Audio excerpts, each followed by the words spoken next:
My father was a troubled man. He bounced from juvie to boys' homes after being raised by an alcoholic father and an absent mother. He faced unspeakable horrors at the hands of his deadbeat dad. He did better than his dad did with him, but there's only improvement where my grandfather's parenting style is concerned. So he essentially terrorized us too, but less so. He had his demons, and that much was apparent growing up. My father turned to drinking and eventually opiates to ease the trauma of his early life, which only compounded his already erratic behavior. He did all manner of things while under the influence of whatever it was he was ingesting that day. Once he barricaded himself in the house while my mom and I were out shopping with my siblings. We came home to find him brandishing a weapon, screaming about how they were after him and it wasn't safe for us. My mom sent me in because he listened to me better, and thus began my lifelong career of talking my dad out of his near-consistent crises. One by one, he abused them, and one by one, they left. All except me. It had been my job to care for him after all. It was my responsibility to see him through it all, even at the expense of my own safety. Then the big day came. After 25 years of tumultuous marriage, my mom finally left. I breathed a sigh of relief as she frantically gathered her things with the help of a police escort, and my coaching of my dad to stay calm. I drove with my mom as she fled across the country to escape his clutches, all the while on the phone with my dad, dodging his every question about her whereabouts. Thankfully, the drugs kept him from putting two and two together that I wasn't present for the same amount of time my mom was on the run. When I finally did return home, he asked again where my mom was. "I don't know, Dad. She hasn't spoken to me since she stopped speaking to you," I said. He just spoke one word: traitor, and shut the door in my face. I kept on with my life. I worked, I ate, I shit, lather, rinse, and repeat. I went on like this for weeks. Finally, I got concerned. I took it upon myself to stop by the house. As I pulled up to the imposing block and wrought iron fence, I could feel the despondent quality of the atmosphere wash over me before I even entered. But something else was off. The lawn hadn't been watered or mowed in an indeterminate amount of time. The exterior of the house was dusty. All of the curtains were drawn. My parents were always good at keeping up appearances. You would have never been able to guess the horrors lurking inside the house just from looking at it. From the perfectly manicured lawn to the immaculate and spotlessly clean interior. They never allowed their children to look even slightly disheveled in hopes that no one would be able to guess the manner of unspeakable abuse we had to endure. On multiple occasions, we were kicked out of the house on a hot summer day, with no shoes, no food, and no water. We were ordered to stay away from the house for an unknown amount of time so Mom and Dad could talk. When we were finally allowed back in, Mom was withdrawn. Her tear-streaked face pointed to the ground, afraid to make a sound so as to not give away her imperfect life she had worked so hard to upkeep the illusion didn't exist. A piece of furniture was suspiciously removed after each of these talks, most likely broken from the impact of my mother's body, and afterwards, my mom's body was all different shades of yellow, purples, and greens, but we never spoke of it. None of us spoke of the personalized abuse we endured separately from each other. The only conversation my mom and I ever had about our shared/separate nightmare was one night in particular. We both got up from our respective beds around 2:30 a.m. We were both scared, without any knowledge why, and we both laid on each couch without a word to each other. We laid in silence for about a half hour until our fear mounted in terror. I heard grunting and thumping coming from my parents' room next door.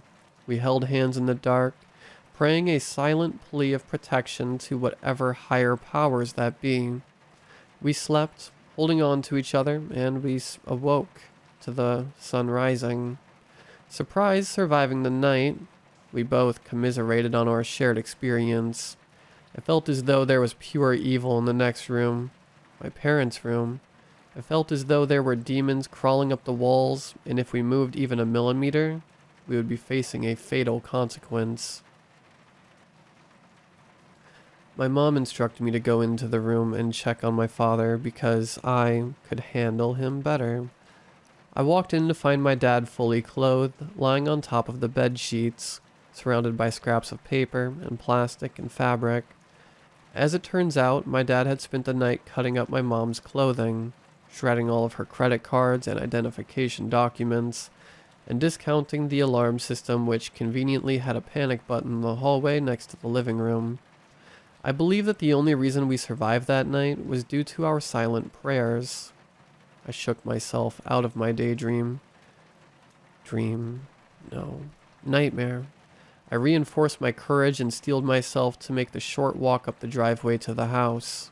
I didn't have any house keys because my father never allowed anyone to have access to his house, and feared that we would allow a stranger to come in and ransack the place, or that we would lose them in some parking lot, and a criminal would be able to trace the generic master key back to him and come commit some unspeakable crime against him. The mind of childhood trauma speaks a different language than we do, I guess. As I walked up the driveway, the house seemed to breathe. I could feel warmth and anger radiating from it. The imposing archway stood before me. I just had to walk underneath it. Right, just walk underneath it. Simple. One final deep inhale to boost my courage and confidence, and I did just that. I knocked on the door. No answer. No noise came from inside the house. I knocked again, but louder. Nothing. I pushed the button for the doorbell, and as the Westminster chime rang, I saw movement in the curtains. As I walked over to see, it was my father, peeking through them, probably in some state of paranoia. I was greeted by a pair of emerald green eyes that met my own. I jumped back in shock. What was that? I half screamed. Then came our family cat, clawing at the window. She was frantic. Her usual fluffy white cheeks were sunken, and her body looked as if it hadn't seen a meal in days. This is when I knew something was deeply wrong. While my father was a monster to us, that cat was his pride and joy. She followed him everywhere. If I was good at talking him down from the ledge, she was a savant. Emma, the cat, was a long-haired, mute calico cat who spent her days living in the sun, being pampered by my father. All of us loved her, but there was an underlying jealousy there, because we knew that my dad was capable of being tender and loving to something. Turns out it just wasn't us. I tapped on the window and said, "It's okay, Emma. I'll come get you soon." And with that, I picked up my phone. I didn't know who I would call. I started with the police departments. Nothing. Then the morgues. Still nothing. And finally, after about the third hospital, I got a hit. He was there. They quickly connected me to his room after a brief shuffle of surprised, overlapping voices. I can only assume that he wasn't exactly a walk in the park during his hospital stay, and no one else had made any calls concerning him. "Hello?" His husky voice spoke through the receiver. "Dad, are you okay?" I replied. "Rach, is that you?"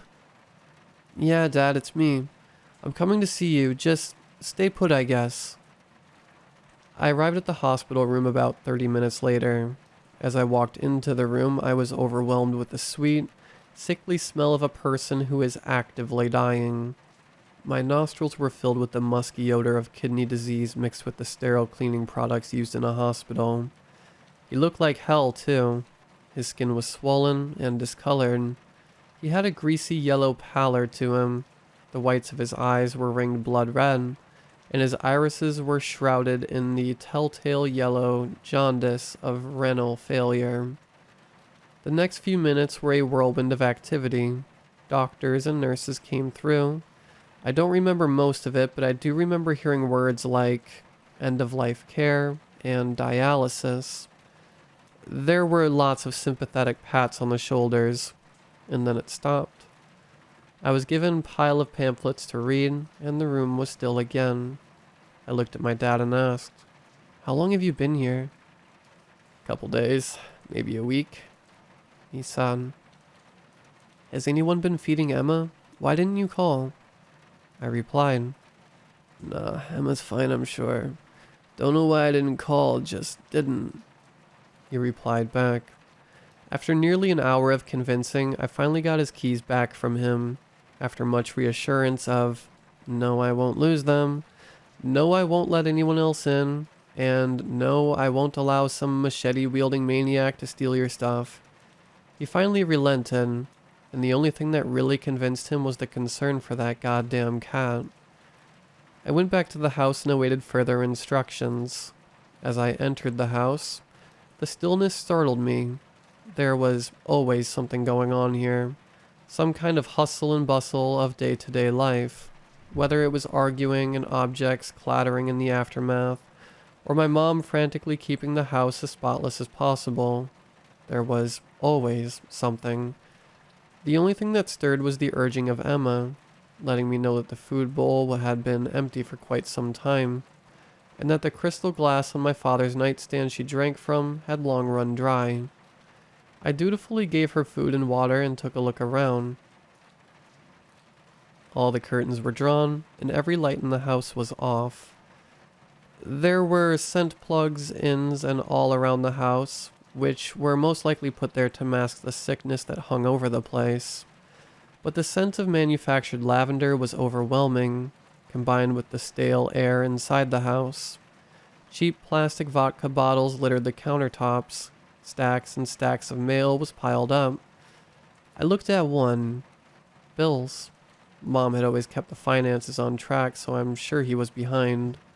He had always hid his drinking, but I guess he didn't feel the need to do that with everyone gone, so he must have gone on one hell of a bender.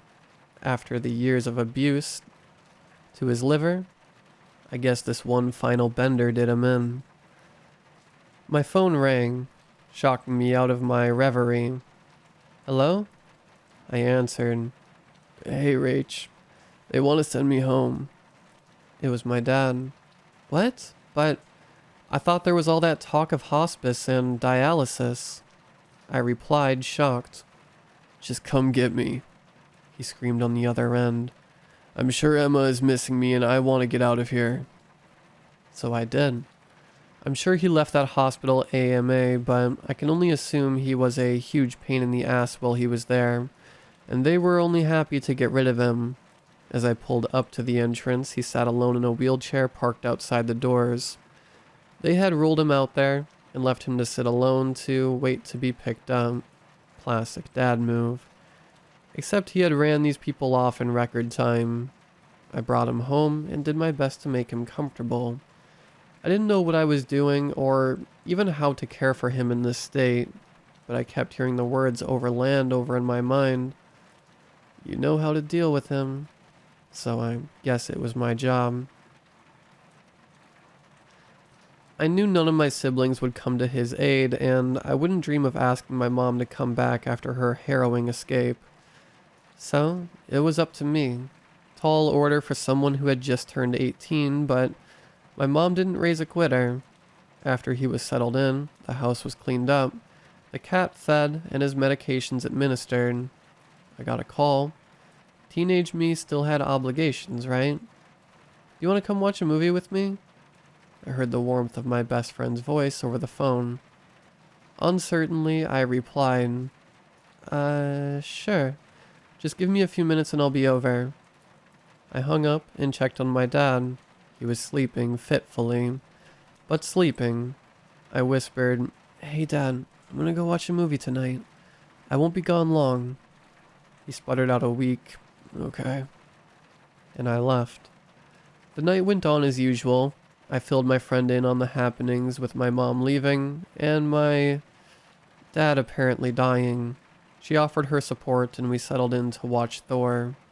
Somewhere along the way, I fell asleep. I awoke in a panic to sunshine filtering in. I got home as fast as I could. I frantically began doing whatever monotonous household chores I could think of to stave off his anger at me, being out all night without asking. And then I remembered. He is a dying man in the next room. A dying man that I'd better go check on. I tiptoed into his room, still afraid at his reaction, although I knew there wasn't much he could do. The man could barely walk, but old habits die hard, I guess. He wasn't in his bed. I kept walking into his room, a room I was so rarely allowed in. I felt like I was committing a crime just being in there. And then I saw him. He was lying face down, the cat lying at his feet. As I got closer, I saw that his head was wedged between his large wooden nightstand and his bed frame. His arm was bent upwards with the bed sheet still clutched tight in his hands, as if he were trying to get himself back up off the ground. His other arm lay at his side. I rushed to his side and slammed my palm into his back repeatedly, as you would a choking toddler. Hollow. I went to his ankles to try and pull him out from between the furniture. My hands clasped around his swollen, purple ankles. As I gripped, my fingers left deep impressions in his ankles, as if he were made of Play-Doh. Cold. He was cold. My last resort, I moved the nightstand away from his head and tried to roll him on his back. His body stayed rigid and in the exact same position it had been as it was resting against the bed. Arm bent, face down on the carpet, his face kept the same shape as it had been while smashed against the floor. Blood poured from his mouth, eyes, nose, and ear closest to the ground, and the blood inside his body had pooled to the lowest point, leaving his disfigured face swollen and purple. His clouded eyes stared at me as if to say, "You let me die alone." I left him there, face down. My only option was to dial 911. I could barely hear the dial tone of the phone. It sounded like someone far away was talking to me. 911, what is the location of your emergency? Hello, 911, where are you located? I heard the sudden hiss of air escaping lungs. My head snapped over to my father a few feet away. Was he breathing? No. I checked for a pulse. I could hear cracking as I watched his head begin to turn. I clutched the phone at my side, operator still calling out for someone. His head turned and turned until it faced me directly. The bones snapped and tendons groaned in protest. Then he began to stand, still in the same position as before. He rose in irregular, jerking motions. He grunted and gurgled at me. I stood motionless, unable to move or make a sound out of pure terror.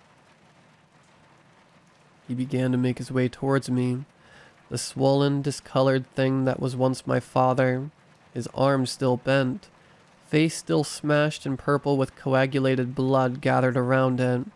He twitched and jolted his disfigured body towards me. The room grew dark with evil. The walls faded away until it felt like they were 1,000 miles, displaced in every direction. I was surrounded by an immeasurable darkness. And then he stopped. He spoke with several voices behind his own, high-pitched, bass-toned, childlike, and he said 2 words, "You traitor."